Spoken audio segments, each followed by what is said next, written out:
La classe politique congolaise, depuis 1990, marche à reculons. Qu'est-ce que ça veut dire? Reculons pour bien rester, reculons pour bien jouir de notre statut, reculons pour rester dans le conservatisme qui plombe l'économie, qui plombe la vie nationale et qui plombe surtout l'avancement de la République. Oui, depuis 1990, dans ce pays, nous avons une classe politique qui marche à reculons. Pourquoi? Eh bien parce que à la conférence nationale souveraine en 1990, justement, lorsque le maréchal Mobutu libéralise le système congolais zaïrois de l'époque pour opter pour la démocratie, oui, le multipartisme, les politiciens congolais ont adopté également la conférence nationale, comme cela se faisait dans beaucoup de pays de la sous-région, le Bénin, le Congo-Brazzaville, mais aussi le Gabon.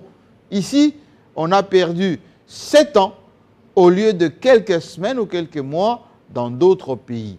Au lieu que cette conférence qui était d'abord et surtout constitutionnelle pour mieux avoir un texte orientant vers de bonnes élections, comme le disait le maréchal Mobutu en décembre de l'année qui devait suivre, on a perdu 7 ans, qui a conduit le pays à la libération de l'AFDEL en 1997. Oui, avec l'arrivée de Mzee qui devait changer les mentalités des Congolais pour repartir à zéro, oui, la classe politique qui adore fonctionner à reculons a préféré opter pour les agresseurs. En 1998, les Rwandais, les Ougandais, pour agresser les pays et faire reculer ces pays vers la balkanisation qui a duré presque 4 ans.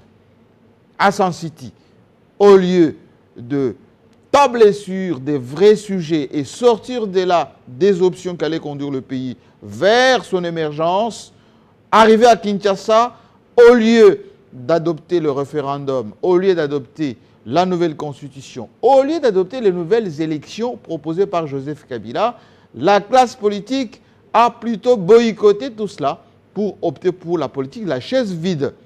Reculons pour rester en place. Et ça posait beaucoup de problèmes. Malgré que cette situation a prévalu, le Congo a avancé avec une constitution qui aujourd'hui est défendue par ceux-là même qui l'avaient boycotté. Arrivé en 2006, il y avait effectivement un candidat qui était président de la République, Jean-Pierre Bemba en l'occurrence, au lieu d'accepter jusqu'au bout la défaite et surtout les nouvelles institutions, il a déclenché une petite guerre dans Kinshasa, causant plus de 3000 morts, et cela a effectivement fait reculer un certain nombre de choses, mais la détermination de la démocratie, du nouvel élan impulsé, a continué bon an, mal an, jusqu'en 2011.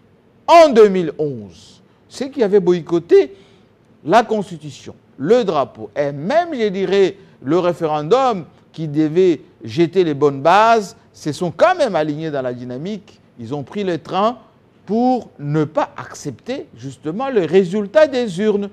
Il y a eu autoproclamation du président de la République, la question d'impérium, etc. Tout ceci pour plomber la législature qui devrait suivre, enfin, le deuxième mandat qui nous a conduit jusqu'en 2016. Avant 2016, pour mieux préparer les élections moins conflictuelles, des élections plus transparentes et surtout qui ne devaient pas aboutir sur des contestations, un dialogue était proposé. Dans un premier temps, accepté à Ibiza, à Paris, mais ce même dialogue a été battu en brèche, exigeant l'intervention des Nations Unies, de la communauté internationale, et à la CENCO, on a quand même posé une signature sur un accord plus ou moins ambigu. Aujourd'hui, après avoir refusé 3 calendriers qui étaient proposés à la fois par Malou Malou, qui est déjà décédé, puis Ngoï Mulunda, puis aujourd'hui Nanga qui propose un nouveau calendrier, là nous-mêmes, la même classe politique est en train de vouloir marcher à reculons en refusant d'accepter cette classe politique, une partie d'ailleurs, ce calendrier. Pourquoi? Parce que dans leur essence, dans leur philosophie, dans leur façon de voir les choses, vaut mieux reculer qu'avancer au moment où une autre classe politique de la majorité s'est réunie à Kingakati pour lever les options de faire campagne dans l'air base pour pouvoir aller aux élections, eh bien, Félix Tshilombo, Vital Kamerhe et les autres ont pris l'avion, l'un pour l'Allemagne, l'autre pour Belgique, pour rencontrer Reinders et les autres, alors que la communauté dite internationale a déjà, elle, adopté le même calendrier, en commençant par les États-Unis qui sont prêts aujourd'hui à accompagner la CENI, aussi la France via Macron qui l'a dit, mais également et surtout l'Union africaine par son président de la commission de l'Union africaine qui a effectivement demandé aux uns et aux autres de participer à ces calendriers pour son application in extenso. Et donc cette politique à reculons, non seulement elle est caractéristique de notre classe politique, d'ailleurs qu'Abdoulaye Wade à son époque avait qualifié de pas mature du tout, aujourd'hui c'est qu'a dit Mme Nikki, qu'elle était, Mme Nikki c'est l'ambassadeur des États-Unis aux Nations Unies, qui avait dit qu'elle était effectivement un peu dessus du cafouillage constaté au sein de l'opposition. Et donc cette classe politique, il faut qu'elle arrête avec cette politique à reculons parce que le peuple lui veut avancer et quoi qu'elle veuille, cette classe politique, on va avancer inéluctablement vers les élections.